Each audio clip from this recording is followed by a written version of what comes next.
Hey y'all, thanks for stopping by. So, if you're old enough to remember the 2016 election cycle, I know that feels like a lifetime ago, there was a big stink surrounding Hillary Clinton and the email address that she used, that she was on a personal server sending government information, plans, and details and stuff like that from a personal account instead of from a private government server.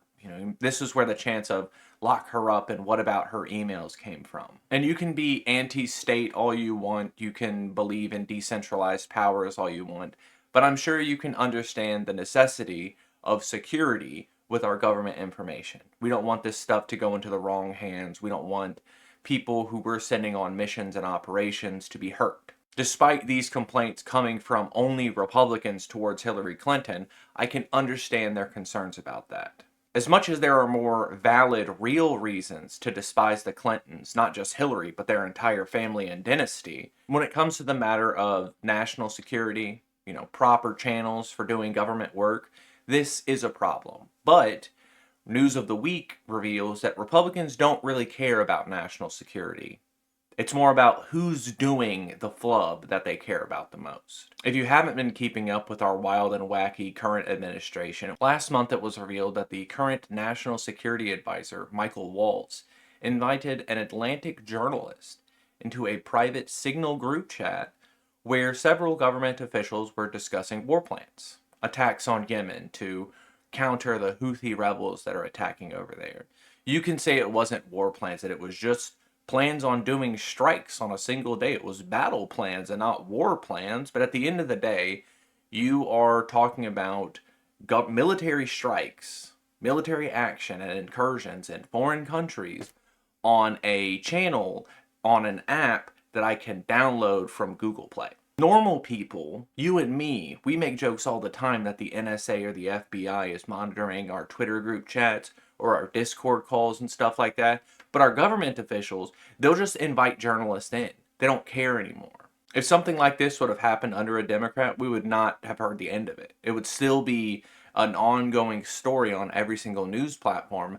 But alas, this administration is so wacky that we have an even crazier news story breaking about this Michael Waltz guy, in that he was using his personal Gmail account to do government work on. That's right, all this talk about having private servers and what about her emails and lock her up, apparently it's been Republicans this whole time doing it. Who could have guessed that every accusation was a confession? You will notice, if you take the time to Google this guy's name, Michael Waltz still has a job right now. Somehow it wasn't a problem that he wasn't using this private government email server to send out information. It's okay to use your Gmail if you're a Republican. And you may be saying to yourself, well, Republicans are just hypocrites. That's all they are. They never hold themselves to the same standard they hold other people.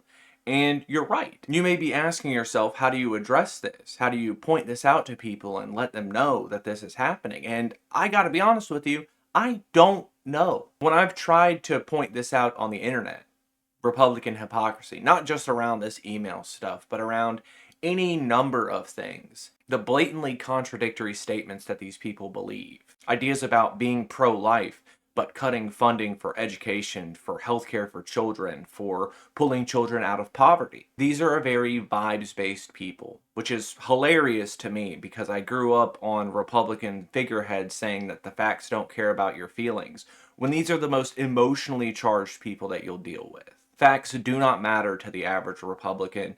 It's about spite. It's about who can we hurt the most. It's about keeping our people safe. There is no set of standards that you can follow with the average conservative. So the next time you feel the urge to tell somebody that they're being a hypocrite, that they're upholding a double standard in their life or with their politicians, save your breath. Save it for something more constructive.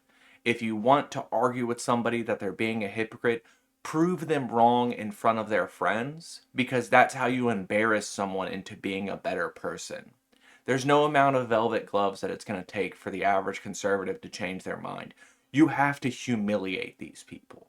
You have to show them the error of their ways through force. Obviously not violence, but just prove them wrong time and time again. If you don't change their mind directly, and let's be honest, you probably won't, you'll at least be able to show their friends the error of their ways. You can convince other people through this action. Maybe it's not the person who you're aiming at, but the people around them will see what you're doing. All I can tell you is don't get frustrated with this. It's very easy to get mad at people who are lying to your face, who are blatantly being hypocritical in front of you. If you notice somebody who's doing that while you're trying to have a genuine conversation, just cut it off. If it's on the internet, you can just block them, and they might brag about it and they'll screenshot your page and post about it with their friends. Oh, look at this liberal who can't defend themselves in the marketplace of ideas.